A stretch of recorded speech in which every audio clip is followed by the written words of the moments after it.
o Eliyahu Goldratt, que tem uma frase icônica e famosa que me guia, que é: se você não tem caixa, o caixa é o mais importante. Se você tem caixa, o caixa não é mais o mais importante.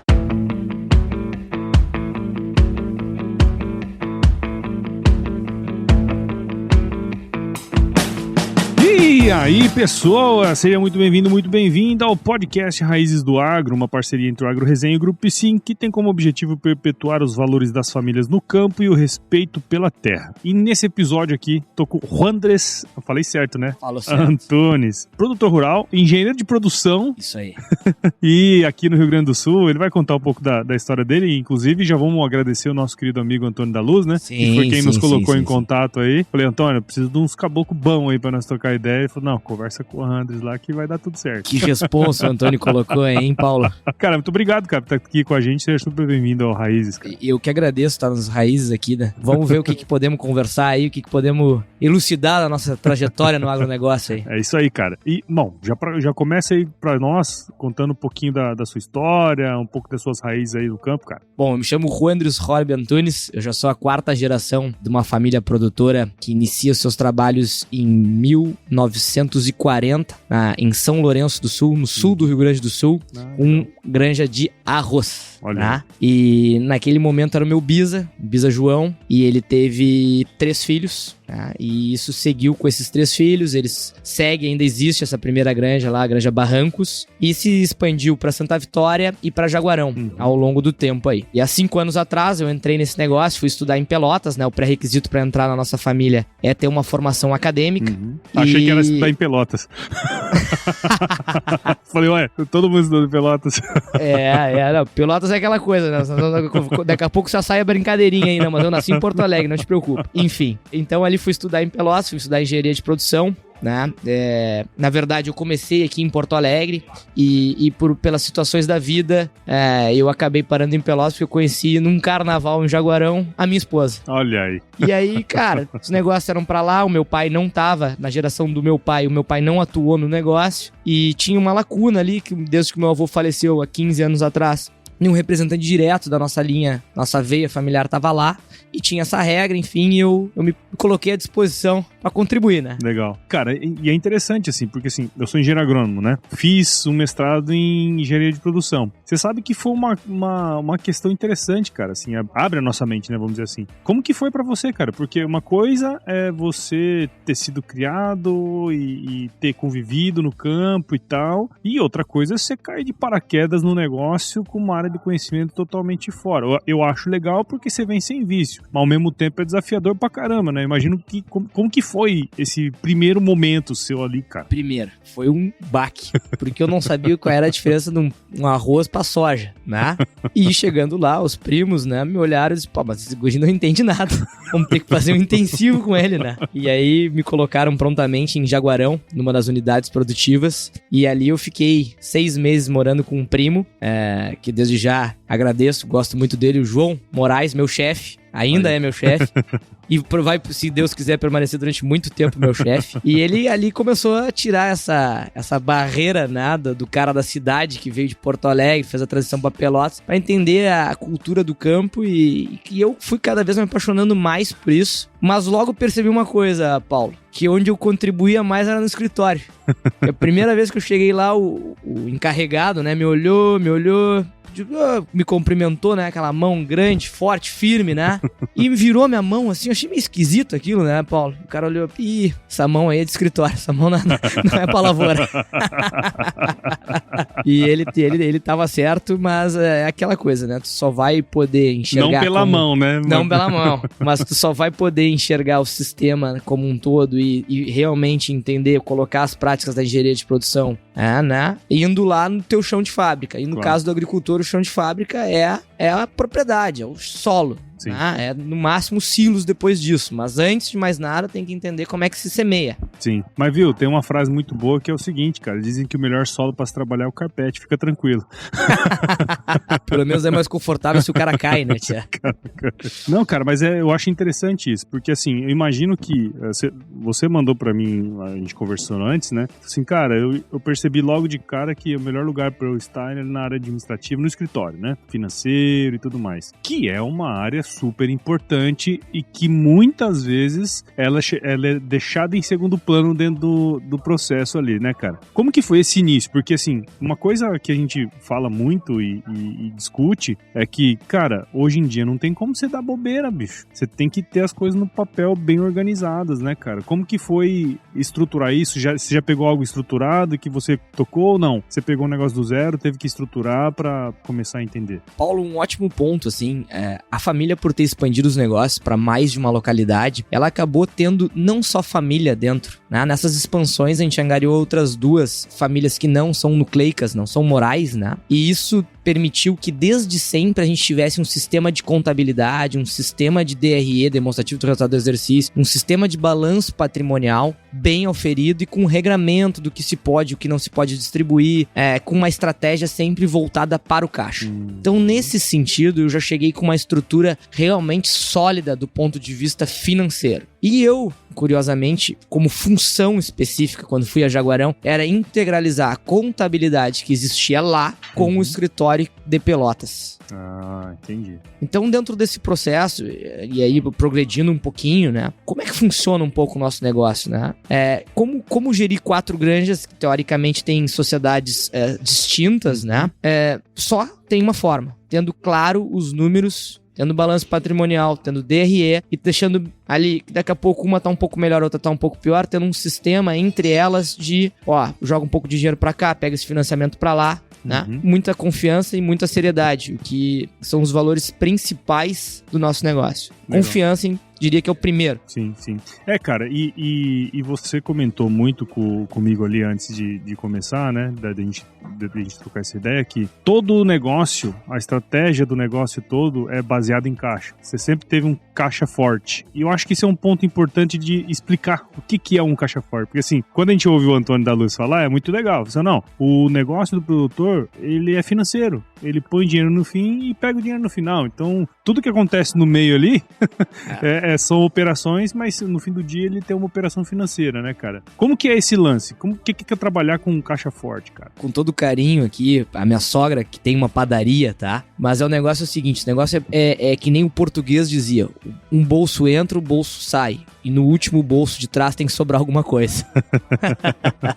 Então, a estratégia do permanecer com caixa, ela é alinhada com a estratégia comercial e com a estratégia que o agronegócio é cíclico e para tu aproveitar as melhores oportunidades, tanto de compra quanto de venda, tu precisa ter fôlego. Tá? Então, nenhuma estratégia comercial pode sobrepujar o teu caixa. Então, se tu tem caixa, tu pode levar até quando tu quiser, ou até quando o caixa permitir, uma venda. E pode antecipar uma compra. E esses momentos, com oscilações de dólar, com oscilações de guerras que a gente tá vendo aí, com pandemia, etc e tal, eles surgem, que são as distorções de mercado. Alguns aproveitam, outros menos. Né? E aí é o que eu brinco. Tem uma lavoura lá, que eu aprendi há 5 anos atrás, o que ela era de fato, mas também tem uma lavoura que é a diferença do quanto tu compra e quanto tu vende, que é a antiga conta do padeiro português, né? Sim. Que a minha família sempre brincou, e ela dá certo. Sim. Comprar e vender bem dá resultado. Exato. E até uma coisa que o Antônio fala muito, né? A gente tem uma variação muito grande nas commodities, né? Você pega o soja mesmo. O soja tem uma variação de, sei lá, de 26% do maior pro menor preço por ano.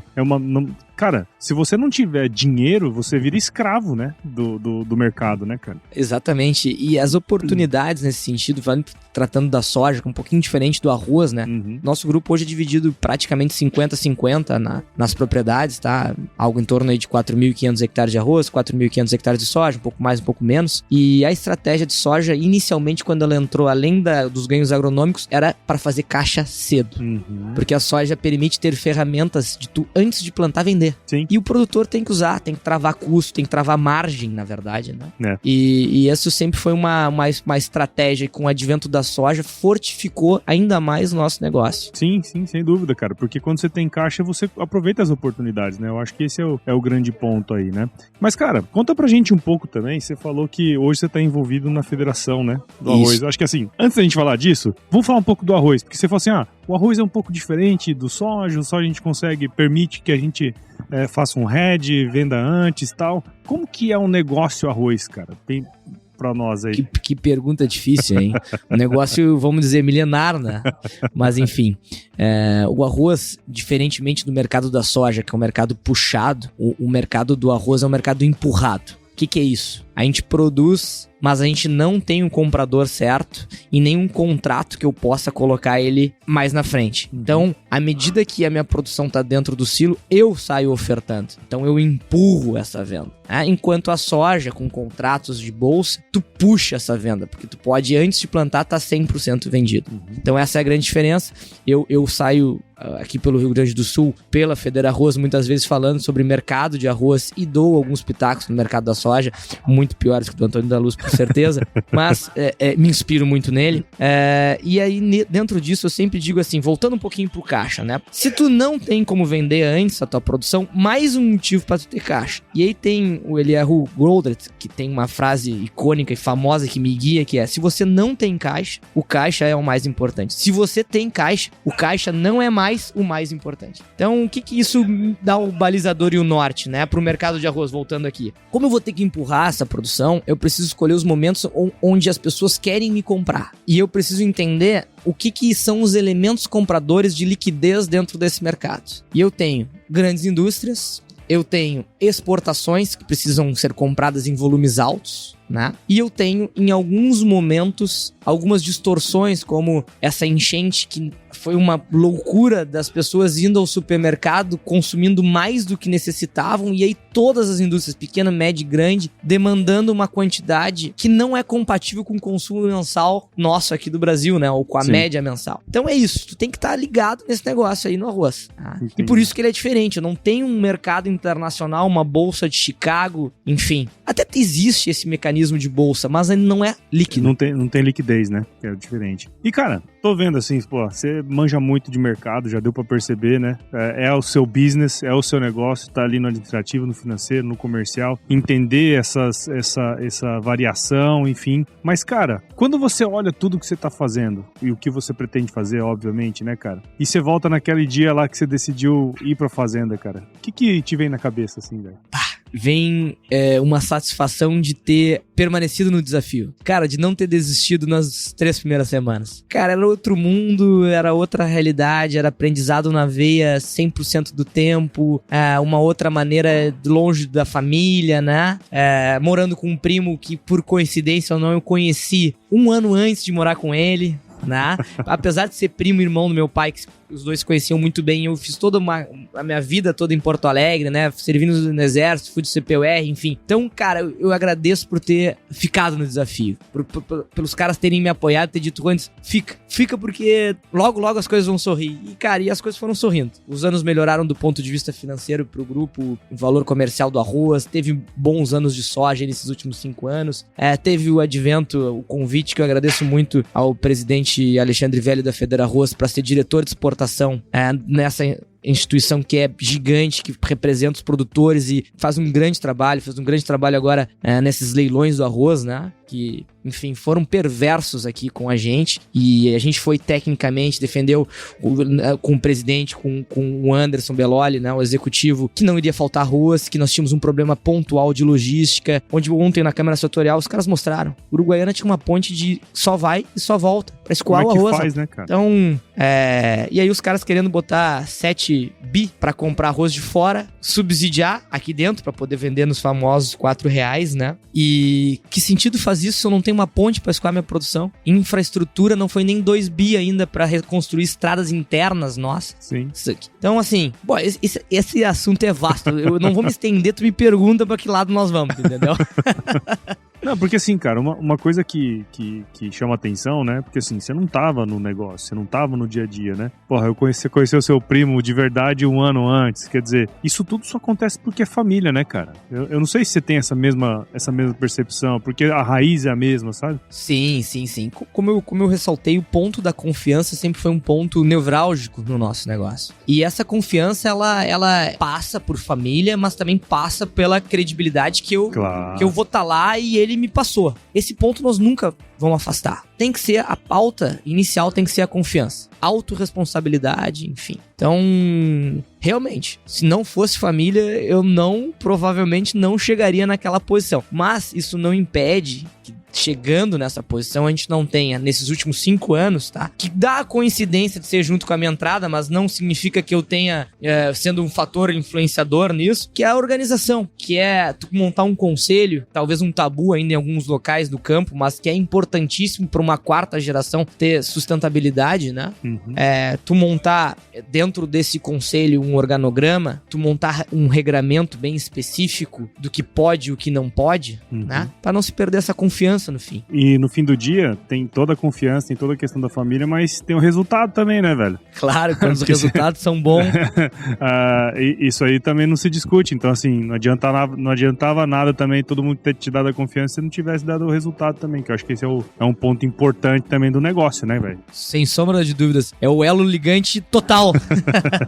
É isso, porque, vamos lá, chegando na minha geração aí, podemos ser mais do que 25 sócios, né? Vamos colocar aí, a gente não gostaria, mas vamos colocar que passe abruptamente totalmente pra 4ª geração. São 25 primos, sim, né? E alguns que não são primos, como eu mencionei. Sim. E aí sim, é muito mais difícil se conhecer desde criança, né? Por isso a importância dos mais velhos passando a cultura do negócio. E isso eu já faço aqui, um pedido de desculpa aos caras mais velhos do grupo, né?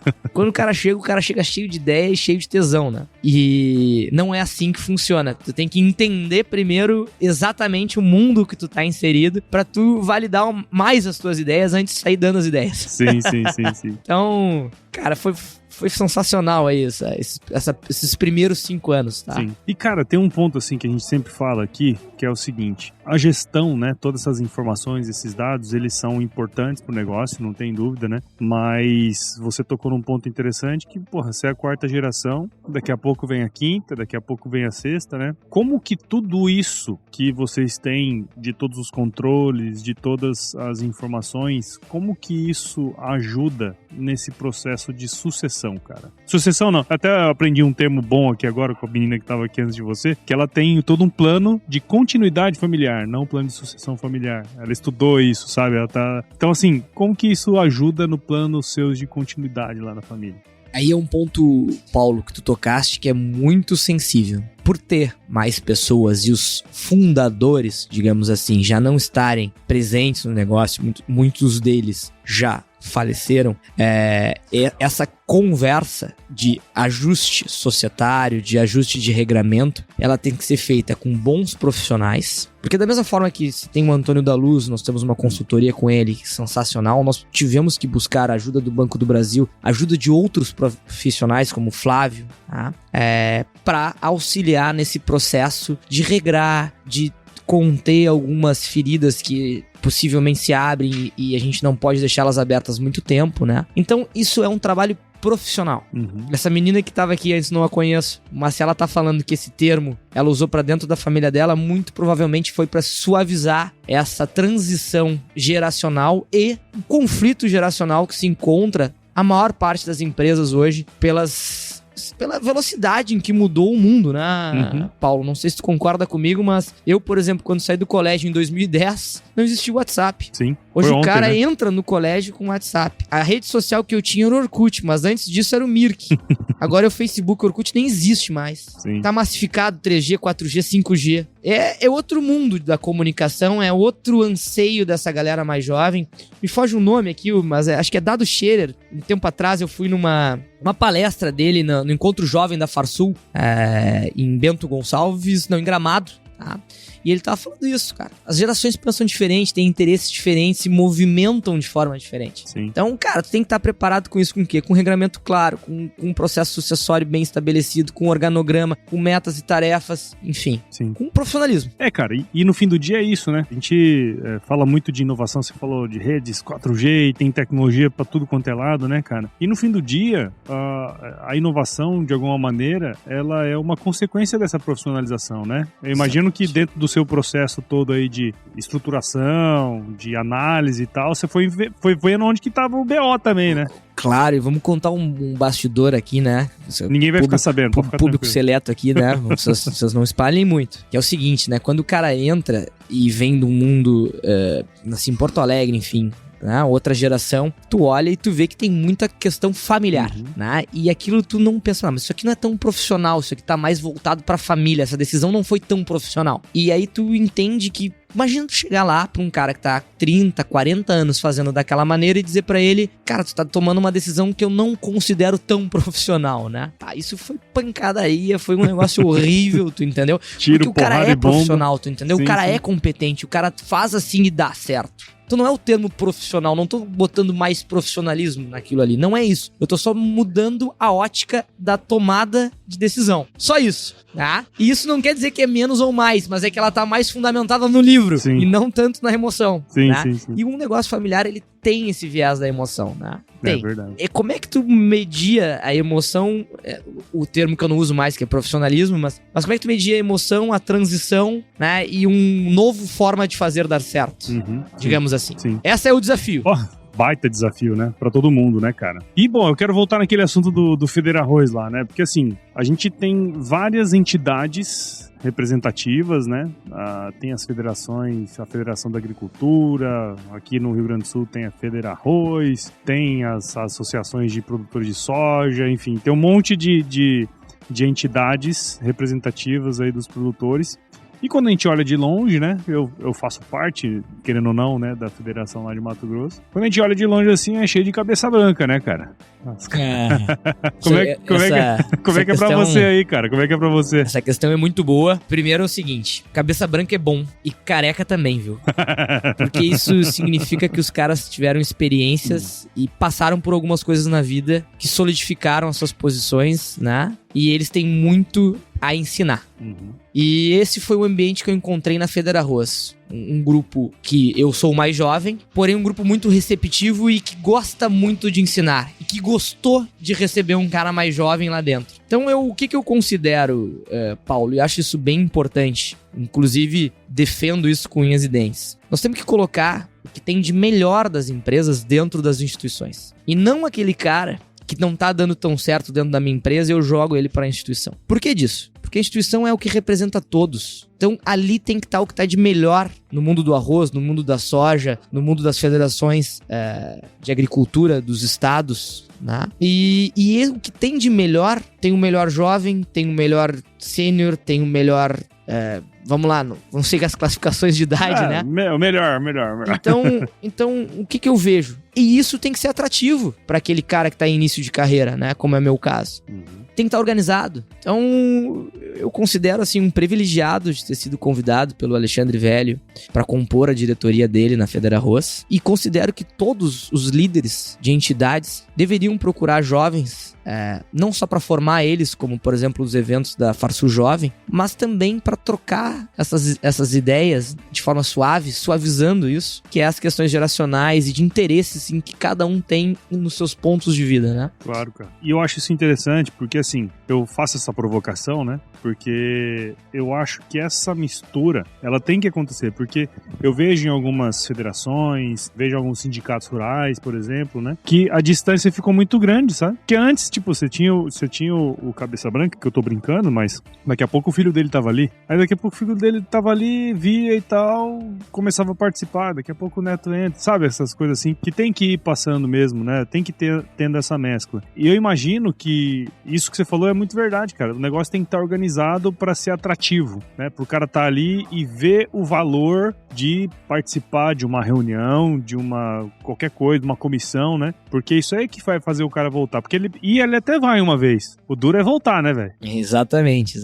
A gente olha os exemplos que a gente quer seguir, invariavelmente a gente acaba em instituições de sucesso. E as instituições de sucesso, elas não são só porque uma pessoa foi lá e fez um grande trabalho. Foi porque outras pessoas, além desse que fez um grande trabalho, deram sequência àquilo. Sim. Isso não deixa de ser nossas empresas, porque elas perpetuem e tal. Então eu gosto muito de um modelo, né, mais escandinavo, que é o modelo da perpetuação das empresas que eles têm lá, né? Então, o orgulho que eles têm das empresas. E essa é a mesma forma que eu enxergo as instituições. As instituições têm que ser maiores que as pessoas que estão dentro delas. Exatamente. E as discussões têm que ser feitas dentro da instituição. Tem que ter direito à dialética dentro dela e pensamentos opostos. Mas ali é onde sai a tese, a síntese e a antítese. Falei ao contrário, mas enfim, vocês me entenderam, tá? E é dali que a gente consegue trazer líderes preparados. E eu acho que a gente tá precisando muito de líderes mais preparados em todos os setores. Então, eu, pessoalmente, acredito nisso, por isso também faço questão de fazer parte da Federarroz, porque acho ali um campo amplo de debate do meu setor. Legal. E gosto de debater ali dentro, porque tenho confiança que ali não tem outliers, ali não tem caras que não deveriam estar ali. Sim, sim.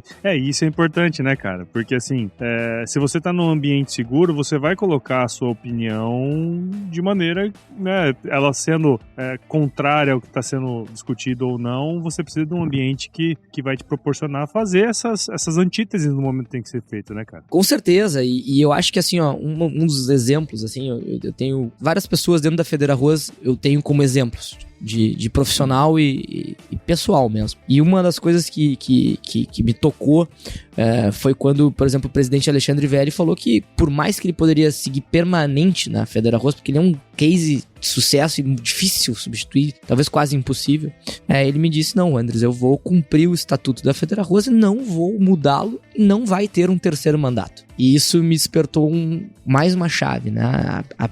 Tem que ter essa divisão, né? Essa mescla, não achei o termo correto aqui, essa troca de comando. Sim, troca sim. No mando principal. Seja ela da Federarroz, seja ela onde for. A perpetuação no poder, em geral, dá problema. Sim, é isso aí, cara. E pro futuro, bicho, como é que você tá pensando aí? Que essa mente maluca aí, cara, querendo fazer um monte de coisa e tá num monte de coisa, o que você tá pensando pro futuro, velho? Cheto, no futuro tô pensando em me aposentar. Nem começou ainda, Não, brincadeira. Não, assim, os planos, assim, são uma continuidade aí na Federarroz.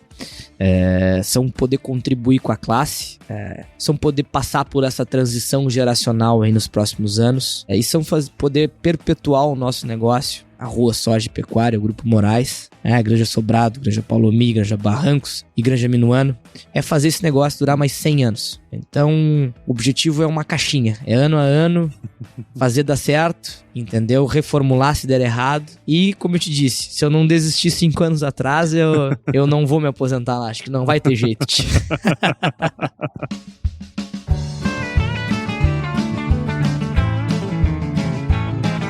Anderson, muito obrigado, cara, por você ter participado aqui com a gente. Tá um dia friozinho aqui, né, na Expo Inter, né, teve alguns problemas pra chegar aqui, né, cara, o pessoal tá um trânsito danado, mas que bom que deu certo a gente trocar essa ideia, meu. Parabéns aí pelo que você tem feito, acho que tanto internamente dentro da empresa, como também fora, eu acho que é importante também as pessoas, né, participarem dessas instituições, porque, querendo ou não, elas representam, né, os produtores ali. Então, parabéns aí pelo seu trabalho, cara. Paulo, eu que agradeço o convite. E eu cometi um equívoco, né? Agora que tu lembraste aqui que tá um pouquinho confuso essa chegada aqui na Expo Inter, passar todo o sentimento de apoio aqui com a região, né? Que foi extremamente afetada pelas enchentes. E foi algo terrível, né? E a Expo Inter, na verdade, tá demonstrando o valor, a bravura do povo gaúcho, de nunca se render, de nunca desistir. E tamo aí com a feira. Talvez não seja a feira que vai tirar 10, né,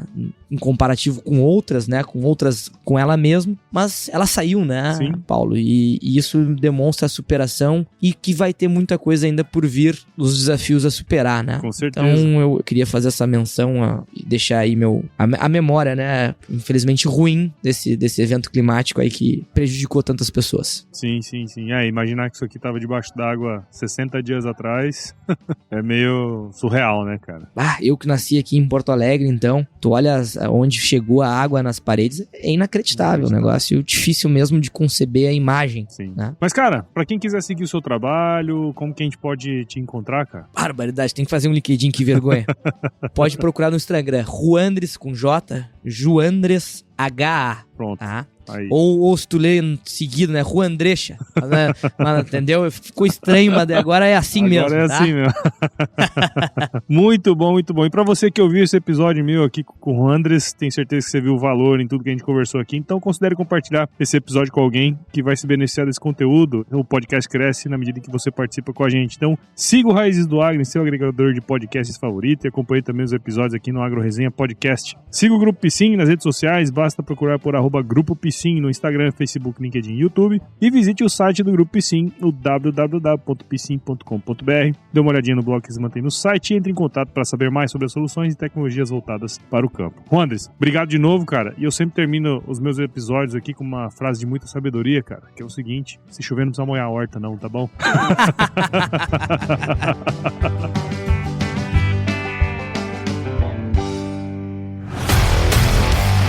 E aí, você gostou desse podcast? Se gostou, considere compartilhar esse episódio com alguma pessoa que irá se beneficiar desse conteúdo e nos ajude a alcançar ainda mais pessoas. O roteiro e a apresentação desse episódio foi do Paulo Ozaki, a produção do Agro Resenha e a edição do Senhor A.